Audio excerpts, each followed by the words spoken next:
We have an infinite series represented by y, which is x raised to the power of x raised to the power of x, and this exponent goes all the way up to infinity.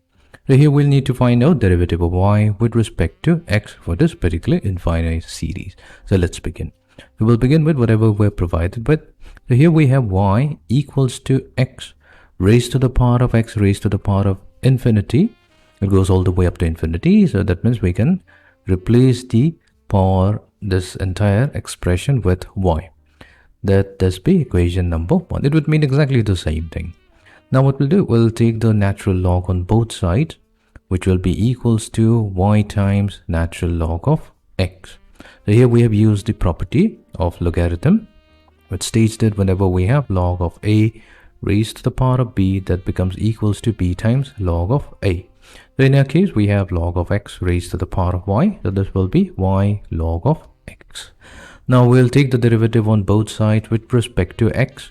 So we have derivative with respect to x of log of y equals to derivative with respect to x of y log x.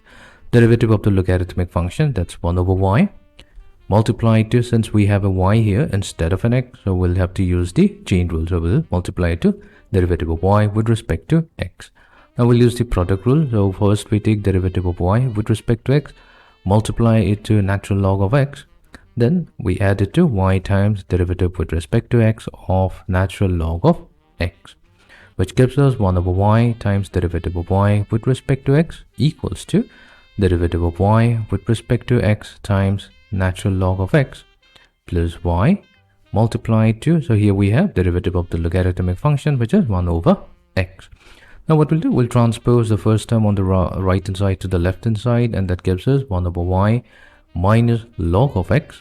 So this will get multiplied to derivative of y with respect to x, and this value will be equals to y over x.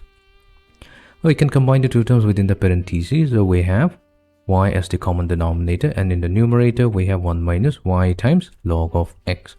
So this will get multiplied to derivative of y with respect to x equals to y over x. Now isolating derivative of y with respect to x, we have y squared divided by x multiplied to 1 minus y times log of x. So this is going to be derivative of y with respect to x.